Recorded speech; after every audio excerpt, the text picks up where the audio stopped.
ನಿಂದಕ್ರು ಇದ್ರು ಅಂದ್ರ ನಾವು ಶಾಣ್ಯಾರ ಆಗ್ತೀವಿ ಅಂತ, ಅದಕ್ಕೆ ನಿಂದಕ್ರು ಇರ್ಲಿ ಇರ್ಬೇಕು ಅಂತ ಹೇಳ್ತಾರ ದೊಡ್ಡವರು. ಆದ್ರೆ ನಿಂದಕ್ರ ಮಾತು ಕೇಳಿ ಹಿಂದ್ ಹೋಗಬಾರದು, ಮುಂದ್ ಹೋಗುವಂತವ್ರಾಗ್ಬೇಕು. ಅದಕ್ಕ ಇಲ್ಲಿ ಸಿದ್ಧಾರೂಢರು ಎಲ್ಲ ನಿಂದಕ್ರು ಇದ್ರು ಅಂದ್ರ ನಾವು ಶಾಣ್ಯಾರ ಆಗ್ತೀವಿ ಅಂತ, ಅದಕ್ಕೆ ನಿಂದಕ್ರು ಇರ್ಲಿ ಇರ್ಬೇಕು ಅಂತ ಹೇಳ್ತಾರ ದೊಡ್ಡವರು. ಆದ್ರೆ ನಿಂದಕ್ರ ಮಾತು ಕೇಳಿ ಹಿಂದ್ ಹೋಗಬಾರದು, ಮುಂದ್ ಹೋಗುವಂತವ್ರಾಗ್ಬೇಕು. ಅದಕ್ಕ ಇಲ್ಲಿ ಸಿದ್ಧಾರೂಢರು ಎಲ್ಲವನ್ನ ಸಹಿಸಿಕೊಂಡು, ಎಲ್ಲವೂ ಕೂಡ ಹೂವೇ ಅನ್ಕೊಂಡ್ರು. ಅವರು ಎಲ್ಲರೂ ಮುಳ್ಳಂತ ಹಾಸಿದ್ರು ಕೂಡ ಹೂವಿನ ಹಾಸಿಗೆ ಅಂತಾನೆ ಸ್ವೀಕಾರ ಮಾಡಿದ್ರು. ಎಲ್ಲವೂ ಕೂಡ ಸಹಜವಾಗಿ ತಮ್ಮ ಜೀವನದೊಳಗ ತಗೊಂಡ್ರು. ಏನಾದ್ರು ಅವರು ಅಂತಂದ್ರೆ ಜಗತ್ತಿಗೆ ಬೆಳಕಾದ್ರು. ಒಂದು ಹೂವ, ಒಂದು ಮಲ್ಲಿಗೆ ಹೂವ ಅದು ಅರಳಿತು ಅಂತಂದ್ರ ಅದ್ರ ಸುವಾಸನೆ ಹೆಂಗ ನಾಲ್ಕು ದಿಕ್ಕಿಗೆ ತನ್ನ ಸುತ್ತಲೆಲ್ಲ ಹೆಂಗ ಹರಡ್ತದೋ ಹಂಗ ಸಿದ್ಧಾರೂಢರ ಒಂದು ಚರಿತ್ರೆ, ಸಿದ್ಧಾರೂಢರ ಒಂದು ಪವಾಡಗಳು, ಸಿದ್ಧಾರೂಢರ ಒಂದು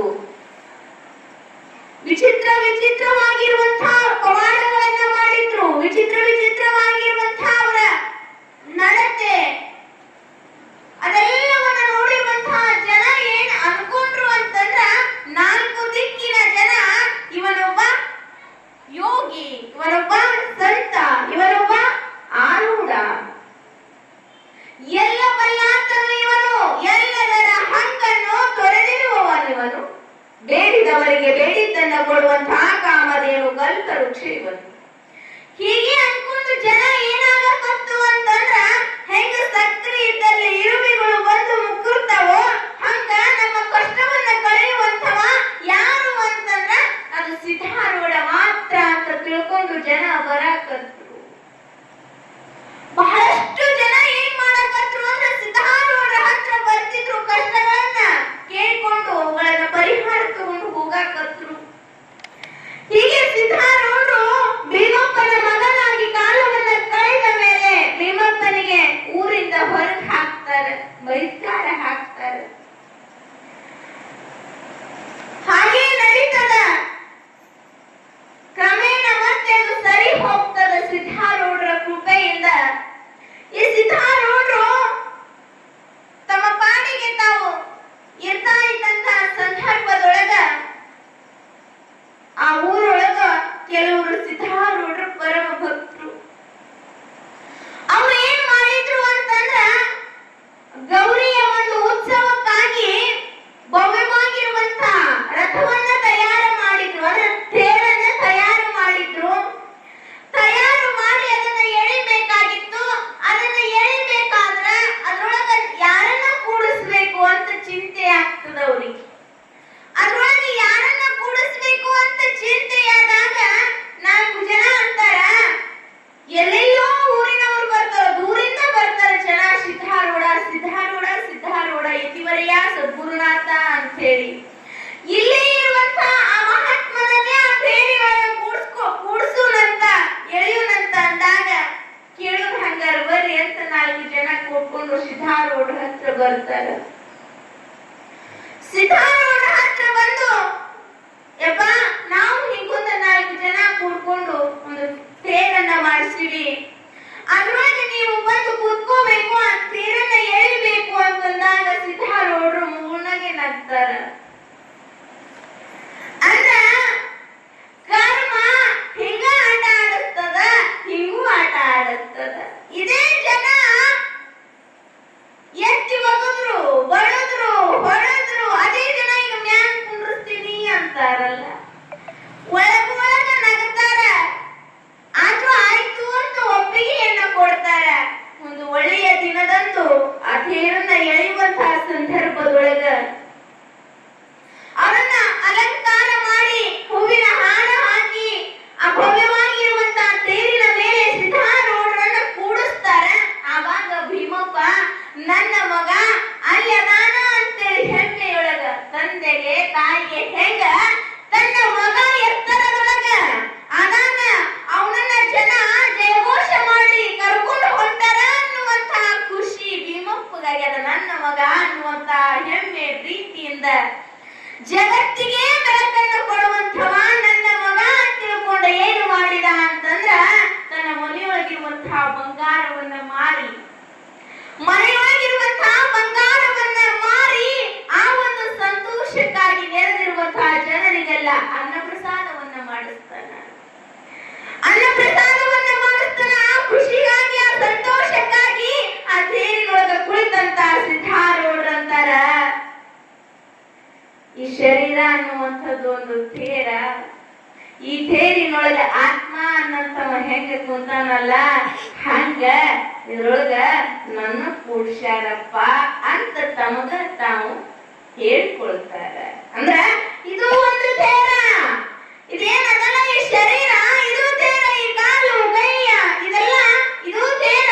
ಇದ್ರೊಳಗ ಅದಾನಲ್ಲ ಆ ಜೀವಾತ್ಮ, ಅದು ನಾನು ಅದಕ್ಕ ಕುಂತೀನಿ ಅಂತ ಅನ್ಕೊಳ್ತಾರೆ. ಹೀಗೆ ಅನ್ಕೊಂಡು ತೇರನ್ನ ಎಳಿತಾರೆ. ಬಹಳಷ್ಟು ಸುಂದರವಾಗಿ ಆ ಒಂದು ಕಾರ್ಯಕ್ರಮ ಮುಗಿತದ. ಬಹಳಷ್ಟು ಜನ ಅವರ ದರ್ಶನವನ್ನ ಪಡ್ಕೊಳ್ತಾರೆ. ಹೀಗೆ ಅನೇಕರು ಭಕ್ತರಾಗ್ತಾರೆ ಸಿದ್ಧಾರೂಢರಿಗೆ. ಹೀಗೆ ಭಕ್ತರಾಗ್ತಾ ಆಗ್ತಾ ಹುಬ್ಬಳ್ಳಿ ಒಳಗ ಸಿದ್ಧಾರೂಢರು ಅಂತಂದ್ರೆ ದೇವರು ಅಂತ ಎಲ್ಲ ಕಡೆ ಆವರಿಸಿ ಬಿಡ್ತದ. ಹೀಗಿರುವಂತಹ ಸಂದರ್ಭದೊಳಗ ಅಲ್ಲೇ ಸಮುದ್ರ ತೀರದೊಳಗಿರುವಂತಹ ಕುಮಟೆ ಎಂಬ ಗ್ರಾಮದಿಂದ ಆ ಗ್ರಾಮದಲ್ಲಿ ಇಬ್ರು ದಂಪತಿಗಳು ಹರಿಹರ ಮತ್ತು ಸರಸ್ವತಿ ಎನ್ನುವಂತಹ ದಂಪತಿಗಳು, ಆ ಇಬ್ಬರು ಗಂಡ ಹೆಂಡತಿ ಜೀವನದೊಳಗೆ ಬೇಸತ್ತು ಹೋಗಿಬಿಟ್ಟಿದ್ರು. ಕಷ್ಟ, ಅವ್ರಿಗೇನೋ ತೊಂದರೆಗಳಾಗಿ ಜೀವನನೇ ಸಾಕಪ್ಪ, ಇನ್ನ ಹೋಗಿ ಬಿಡಬೇಕು ಅನ್ನುವಂತಹ ಸ್ಥಿತಿಗೆ ಬಂದು ನಿಂತಿದ್ರು. ಸಾಕಿ ಜೀವನ ಅಂತ ಆ ಸ್ಥಿತಿಗೆ ಬಂದು ನಿಂತಿದ್ರು. ಎಲ್ಲ ದೇವರಾಗಿತ್ತು, ಗುರುಗಳಾಗಿದ್ರು, ಎಲ್ಲ ಮುಗಿದಿತ್ತು, ಸಾಕಿನ ಜೀವನ ಅನಿಸಿತ್ತು. ಬದುಕಿ ಏನು ಸಾಧಿಸದ ಜೀವನದೊಳಗ ಸತ್ತು ಹೋದ್ರೆ ಬಹಳ ಒಳ್ಳೆಯದು ಅಂತೇಳಿ ಕಂಡ ದೇವರಿಗೆ ಕೈ ಮುಗಿದ್ರು. ಆದ್ರ ಜೀತ ಮುಗಿಬೇಕಲ್ಲ ನಮ್ಮದು. ನಾವು ಅಂತೀವಿ ನಮಗ್ ಕಷ್ಟ ಬಂದಾಗ ಪರಮಾತ್ಮ ನಮ್ಮನ್ನ ಕರ್ಕೊಂಡು ಬಿಡು ಅಂತೀವಿ. ಆದ್ರ ಒಬ್ಬರ ಹೊಲದೊಳಗ ಜೀತಕ್ಕಿರ್ತೀವಿ ನಾವು. ಎಷ್ಟು ದಿನ? ಒಂದು ವರ್ಷಕ್ಕೆ ನಾವು ಜೀತಕ್ಕಿದ್ರೆ ಅವ್ರು 1 ವರ್ಷಕ್ಕೆ 1 ಲಕ್ಷ ರೂಪಾಯಿ ಅಂತ ಮಾತು ಮಾಡಿರ್ತಾರೆ. ಆ 1 ವರ್ಷ ಮುಗಿದ ಮೇಲೆ ಅದ್ರೊಳಗೆ ನಾವು ಕಾಡಿ ಮಾಡಿದ್ವಿ ಅಂದ್ರ ಅವು ವರ್ಷ ಆದ್ಮ್ಯಾಗ ಮುಟ್ಟಿಸ್ಬೇಕು. ಹಂಗ ಇಲ್ಲಿ ನಾವು ಎದಕ್ಕೆ ಬಂದೀವಿ ಅಂತಂದ್ರೆ ಜೀತಕ್ಕೆ ಬಂದೀವಿ. ಜೀತಕ್ಕ ಇದೇ ಕೆಲಸದ ಮ್ಯಾಗ ಅಂತ ಬಂದೀವಿ. ಆ ಜೀತದ ಅವಧಿಯನ್ನ ಮುಗಿಸ್ಬೇಕು, ಆ ಕೆಲಸವನ್ನ ಪೂರ್ಣ ಮಾಡಬೇಕು. ಆವಾಗ ನಾವು ಇಲ್ಲೇ ಇರ್ತೀವಿ ಅಂದ್ರೂ ಬಿಡಂಗಿಲ್ಲ, ಕಳಿಸಿ ಬಿಡ್ತಾರೆ. ಹೆಂಗ ಜೀತದ ಆಳ 1 ವರ್ಷ ಆಗಿಂದ ನಾ ಇನ್ನೊಂದು ವರ್ಷ ಇರ್ತೀನ್ರಿ ಅಂದ್ರ ಬ್ಯಾಡಪ್ಪ ಹೋಗು ಅಂತಾರ. ಹಂಗ ಇಲ್ಲಿ ನಮ್ಮ ಅವಧಿ ಎಷ್ಟು ದಿನ ಅಷ್ಟು ದಿನ ನಾವು ದುಡಿಯಬೇಕು, ಮಾಡಲೇಬೇಕು ಕಾಯಕವನ್ನ. ಏನು ಕಾಯಕ ಮಾಡ್ಬೇಕು ಅದನ್ನು ಹೇಳಿ ಕಳಿಸಿರ್ತಾನೆ, ಅದೇ ಕಾಯಕ ಮಾಡ್ಬೇಕು. ಅದ್ರ ವಿರುದ್ಧ ಮಾಡಕ್ ಹೋದ್ವಿ ಅಂದ್ರೆ ಆಗಂಗಿಲ್ಲ ಅದು. ಹಂಗ ಈ ದಂಪತಿಗಳು ಎಲ್ಲ ಮುಗಿದು ಬಿಟ್ಟದ ಜೀವನ ಅಂತ ತಟಸ್ಥವಾಗಿ ನಿಂತ್ಕೊಂಡಿದ್ರು. ಆವಾಗ ಅವ್ರಿಗೆ ಒಬ್ರು ಹೇಳ್ತಾರ, ಹುಬ್ಬಳ್ಳಿಯೊಳಗ ಸಿದ್ಧಾರೂಢ ಅಂತ ಯತಿವರಿಯರದಾರ, ಒಬ್ಬ ಗುರುಗಳದಾರ, ಒಬ್ಬ ಮಹಾತ್ಮರದಾರ. ಅವ್ರ ಹತ್ರ ಹೋಗಿ ನಿಮ್ಮ ಕಷ್ಟವನ್ನ ಕೇಳ್ಕೊಡ್ರಲ್ಲಪ್ಪ, ಒಳ್ಳೇದಾಗ್ತದ. ಆಯ್ತು ಅಂತ ಗಂಡ ಹೆಂಡತಿ ಸಾಕಾಗ್ಯದ, ಅಲ್ಲೇ ಹೋಗಿ ಅವ್ರ ಪಾದದ ಮೇಲೆ ಬಿದ್ದರಾಯ್ತು ಅಂತ ಗಂಡ ಹೆಂಡತಿ ಇಬ್ರು ಬಂದು ಸಿದ್ಧಾರೂಢ ಯತಿಗಳಿಗೆ ನಮಸ್ಕಾರ ಮಾಡ್ತಾರೆ. ಯಪ್ಪ, ಈ ಜೀವನ ಸಾಕಾಗಿ ಬಿಟ್ಟದ, ಇದಕ್ಕೆ ಮುಕ್ತಿ ಕೊಡೋಲ್ಲ ಅಂದಾಗ ಸಿದ್ಧಾರೂಢರು ಕೇಳ್ತಾರ, ನೀವ್ ಯಾರಪ್ಪ, ಎದಕ್ಕೆ ಬಂದೀರಿ, ಏನ್ ಆಗ್ಯದ? ಸಿದ್ಧಾರೂಢರು ಕೇಳಿದ ಮಾತಿಗೆ ಅವರಿಬ್ರು ಹೇಳ್ತಾರ, ಯಪ್ಪ ನಾವಿಬ್ರು ಕುಮಟೆ ಎಂಬ ಗ್ರಾಮದವರು ಬೇಸತ್ತು ಹೋಗ್ಯದ ಜೀವನದೊಳಗ. ಸಂಸಾರ ಅನ್ನುವಂಥದ್ದು ಸಾಕಾಗಿ ಹೋಗಿಬಿಟ್ಟದ, ಬದುಕಬೇಕು ಅನ್ನುವಂತ ಆಸೆ ಮುಗಿದು ಹೋಗಿಬಿಟ್ಟದ. ಸಾಯಬೇಕಂದ್ರ ಸಾಯಕ್ಕಾಗ್ತಿಲ್ಲ, ಬದುಕಬೇಕಂದ್ರ ಬದುಕೇ ಇಲ್ಲ, ಏನ್ ಮಾಡುದು? ಅದಕ್ಕ ನಿನ್ನ ಪಾದವನ್ನ ಹಿಡ್ಕೋಬೇಕು ಅಂತ ಬಂದೀವಿ, ದಯ ತೋರು ಅಂತ ಸಿದ್ಧಾರೂಢರಲ್ಲಿ ಕೇಳಿಕೊಂಡಾಗ ಸಿದ್ಧಾರೂಢರಂತಾರ, ಕರ್ಮ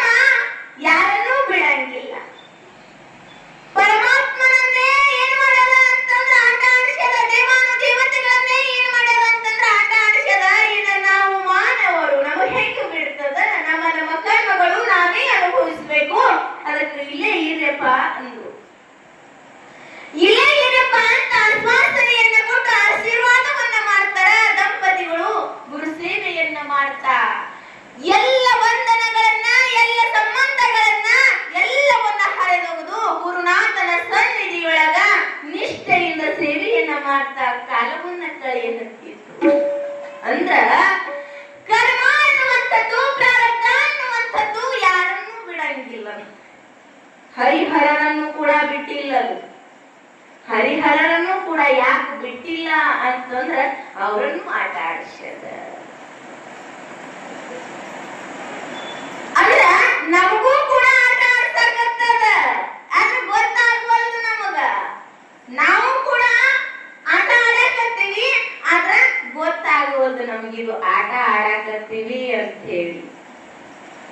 ಹಾಗ ಆ ದಂಪತಿಗಳು ಏನ್ ಮಾಡ್ತಿದ್ರು ಅಂತಂದ್ರ ದಿನಾಲು ಗುರು ಸೇವೆಯನ್ನ ಮಾಡ್ತಾ ಕಾಲ ಕಳೆಯುತ್ತಿರುವಂತಹ ಸಂದರ್ಭದೊಳಗ ಆಕಸ್ಮಿಕವಾಗಿ ಮತ್ತೆ ಅವ್ರ ಊರಿಗೆ ಹೋಗ್ಬೇಕಂತ ಒಂದು ಕೆಲಸದ ನಿಮಿತ್ತ ಹೋಗ್ಬೇಕಾಯ್ತು. ಆವಾಗ ಹರಿಹರ ಮತ್ತು ಸರಸ್ವತಿ ದಂಪತಿಗಳು ಅಂತಾರ, ಹೇ ಪರಮಾತ್ಮ, ಹೇ ಗುರುನಾಥ, ನಾವು ನಿನ್ನ ಬಿಟ್ಟು ಹೋಗಂಗಿಲ್ಲ, ನಾವಲ್ಲಿ ಹೋಗಂಗಿಲ್ಲ ಅಂತಂದಾಗ ಸಿದ್ಧಾರೂಢರು ಹೇಳ್ತಾರ, ನಿಮ್ಮನ್ನ ಆದಷ್ಟು ಬೇಗನೆ ಕರ್ಸ್ಕೊತೀನಿ, ಹೋಗಿ ನಿಮ್ಮ ಕೆಲಸ ಮುಗಿಸ್ಕೊಂಡು ಬರೇಪ್ಪ ಅಂತ ಕಳಿಸ್ತಾರ. ಕಳಿಸುವಾಗ ಹೇಳ್ತಾರ, ಸತತವಾಗಿ ಸ್ಮರಣೆಯನ್ನ ಬಿಡಬೇಡ, ಗುರುನಾಥನ ಸ್ಮರಣೆಯನ್ನ ಮಾಡ್ತಾ ಪಂಚಾಕ್ಷರ ಮಹಾಮಂತ್ರವನ್ನ ಜಪಿಸ್ತಾ ಹೋಗ್ರಿ ಅಂತ ಕಳಿಸಿಕೊಡ್ತಾರೆ. ಹೋಗುವಂತಹ ದಾರಿ ಮಧ್ಯದೊಳಗ ಸ್ಮರಣೆಯನ್ನ ಗುರುನಾಥನನ್ನ ಸ್ಮರಣೆ ಮಾಡ್ಕೊಂಡು ಹೊರಟಿದ್ರು. ಹರಿಹರ ಸ್ವಲ್ಪ ಹಿಂದುಳ್ಕೊಳ್ತಾನ, ಸರಸ್ವತಿ ಸ್ವಲ್ಪ ಸ್ಮರಣೆಯನ್ನ ಮಾಡ್ಕೊಂಡು ಮುಂದೆ ಹೋಗ್ತಾಳ. ಅವಳೇನು ಮುಂದೆ ಹೋಗ್ತಾಳ, ಇದ್ರಿಗೆ ಒಂದು ವ್ಯಾಘ್ರ ಅವಳನ್ನ ನೋಡಿ ನಿಂತು ಬಿಡ್ತದೆ. ಒಂದು ಹುಲಿ ಏನ್ ಮಾಡ್ತು ಅಂತಂದ್ರ ಅವಳನ್ನ ನೋಡಿ ನಿಂತ್ಕೊಂಡು ಬಿಡ್ತದ. ಅಕ್ಕಿ ಅಂತಾಳ, ಅಲ್ಲೇ ನಿಂತು ಬಿಡ್ತಾಳೆ. ಆದ್ರೆ ಸ್ಮರಣೆ ಮಾತ್ರ ಬಿಡ್ಲಿಲ್ಲ. ಭಯ ಆಯ್ತು, ಕೈಕಾಲ ನಡಕ್ತಿತ್ತು, ಗುರುನಾಥನ ಸ್ಮರಣೆ ಬಿಡ್ಲಿಲ್ಲ. ಅದು ಮುಂದೆ ಬರಕತ್ತು, ಭಯ ಆಗ್ತದೆ. ಅವಾಗಂತಾಳ, ಯಪ್ಪ ನನ್ನನ್ನ ಕಾಪಾಡು ಅಂತ ಕೂಗ್ತಾಳ. ಸಿದ್ದಪ್ಪ ನನ್ನನ್ನ ಕಾಪಾಡು ಅಂತ ಕೂಗಿದ ಕ್ಷಣ ಅದೇನು ಒಂದು ಕಿವಿ ಮೇಲೆ ಹಾರುತ್ತಿತ್ತು. ಒಂದು ಕೈಯ ಅವಳ ಭುಜವನ್ನ ಹಿಡಿದಿದ್ದ, ಒಂದು ಕೈಯ ಹೀಗೆ ಮಾಡಿದ್ದ. ಹೀಗೇನು ಮಾಡಿದ್ನಲ್ಲ, ಆ ವ್ಯಾಘ್ರಕ್ಕೆ ತಳ್ಳಿದ ಈ ಕೈಯಿಂದ, ಆ ತಳ್ಳಿದ ಸಲುವಾಗಿ ಆ ವ್ಯಾಘ್ರ ನೆಲಕ್ಕೆ ಬೀಳುತ್ತದ. ಆವಾಗ ಆ ತಾಯಿಯಲ್ಲಿ ಏನು ತುಂಬಿತು ಅಂದ್ರೆ ಧೈರ್ಯ ತುಂಬಿತದ. ಯಾರೋ ಬಂದ್ರು ಅಂತ ಹೇಳಿ ಆ ಭಯವನ್ನ ಬಿಟ್ಟು ತಿರುಗಿ ನೋಡ್ತಾಳ. ಸದ್ಗುರುನಾಥ ಸಿದ್ಧಾರೂಢರು ಯಪ್ಪ ಅಂತ ಹೇಳಿ ಸಿರಿದಾಷ್ಟಾಂಗ ನಮಸ್ಕಾರವನ್ನ ಹಾಕಿ ಅಂತಾಳ, ನನ್ನಪ್ಪ ನನಗೆ ಉಳಿಸಿದೆಲ್ಲ, ಸದಾ ನನ್ನ ಹಿಂದೆ ಇರ್ತೀನಿ ಅಂತ ಹೇಳಿದ್ದಿ, ಅದನ್ನ ಸತ್ಯ ಮಾಡಿ ತೋರಿಸ್ತಿಲ್ಲಪ್ಪ ಅಂತ ಕೈ ಮುಗಿದಾಗ ಸಿದ್ಧಾರೂಢರಂತಾರ, ನೆನೆದವರ ಮನದೊಳಗ ಸದ್ಗುರುನಾಥ ಪರಮಾತ್ಮ ಸದಾ ಇರ್ತಾನವ, ನಾನಲ್ಲ ಅಂತಾರೋ. ನೆಲಕ್ಕೆ ಬಿದ್ದಂತ ವ್ಯಾಘ್ರ ಸಿದ್ಧಾರೂಢರ ಹತ್ರ ಬರ್ತದ. ಆ ಸಿದ್ಧಾರೂಢ ಅದರ ಕಿವಿಯೊಳಗ ಒಂದು ಮಂತ್ರವನ್ನ ಹೇಳ್ತಾರ. ಆ ಮಂತ್ರ ಹೇಳಿದ ತಕ್ಷಣ ಸಿದ್ಧಾರೂಢರಿಗೆ ನಮಸ್ಕಾರವನ್ನ ಮಾಡಿ ಹೊರಟು ಹೋಗ್ಬಿಡ್ತದ ತನ್ನ ಪಾಡಿಗೆ ತಾ. ಆವಾಗ ಸಿದ್ಧಾರೂಢರು ಹರಿಹರನನ್ನ ಕರೆದು ಸರಸ್ವತಿಯರನ್ನ ಕರೆದು ಇಬ್ಬರನ್ನ ಕೂಡಿಸಿ, ನೀವು ಹೋಗಿ ಬರ್ರಿ ನಾ ಹೋಗ್ತೀನಿ ಅಂತ ಹೇಳಿ ಅಲ್ಲಿಂದ ಮರಳಿ ಹೋಗ್ತಾರ. ಇವರು ತಮ್ಮ ಊರಿಗೆ ಹೋಗ್ತಾರ. ಅಂದ್ರ ಕರೆದಾಗ ಸಾಂಬನು ಕೊಡುವನು, ಅಂದ್ರೆ ಗುರುನಾಥ ಅಂತೇಳಿ ಕಷ್ಟದಲ್ಲಿದ್ದಾಗ ಭಕ್ತರು ಕರೆದ್ರು ಅಂತಂದ್ರ ಗುರುನಾಥ ಓಡಿ ಬರ್ತಾರ, ಪರಮಾತ್ಮ ಓಡಿ ಬರ್ತಾನಂತ. ಹೌದಲ್ಲ? ಕೇಳಿರ್ಬೇಕು, 12ನೇ ಶತಮಾನದೊಳಗ ಬಸವಣ್ಣನವರು ಸಭೆಯೊಳಗ ಕುಳಿತಿದ್ರು. ಕುಳಿತಂತ ಸಂದರ್ಭದೊಳಗ ಊರೊಳಗ ಶಿವಲಿಂಗಕ್ಕೆ ಅಭಿಷೇಕ ಮಾಡಿ ಮಾಡಿ ಏನಾಗಿತ್ತು ಅಂತಂದ್ರೆ ಓಣೆಲೆಲ್ಲ ರೋಜಾಗಿ ಬಿಟ್ಟಿತ್ತು ನೀರಿನಿಂದ. ಆವಾಗ ಹಾಲು ಮಾರುವಂತಹ ಒಬ್ಬ ಗೊಲ್ಲತಿ 7 ಅಂದ್ರ ಗಡಿಗೆ ಮ್ಯಾಲ ಗಡಿಗೆ ಇಟ್ಕೊಂಡು ಹಾಲ ಮೊಸರ ಮಾರಕ್ ಹೊಂಟಿದ್ರು. ಮಾರಕ್ ಹೋಗುವಾಗ ಆ ಒಂದು ಕೆಸರು ಅದೇನ್ ರಾಗಿತ್ತಲ್ಲ ಅದಕ್ಕ ತಟ್ಟಿ ಬೀಳ್ತಿದ್ರು. ನೆಲಕ್ಕೆ ಬೀಳುವಂತಹ ಸಂದರ್ಭದೊಳಗ ಅಂತಾರ, ಬಸವ ಬಸವ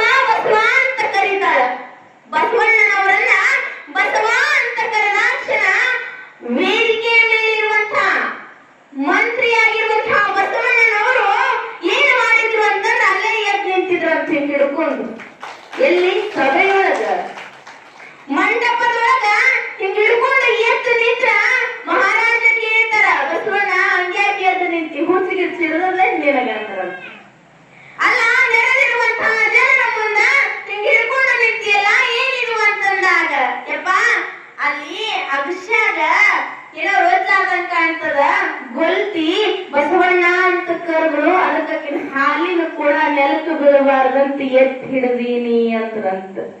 ರಾಜ ಅಂದ್ರಂತ ಇದನ್ನ ನೋಡಿ ಬರ್ರಿ ಅಂದ್ರಂತ. 4 ಜನರನ್ನ ಇವಾಗ ಸುಳ್ಳು ಹೇಳ್ತಾನ ಕರೆ ಹೇಳ್ತಾನ ನೋಡಿ ಬರ್ರಿ ಅಂತ ಹೇಳಿ 4 ಜನರನ್ನ ಕರೆಸಿ ಕಳಿಸಿದ್ರಂತ.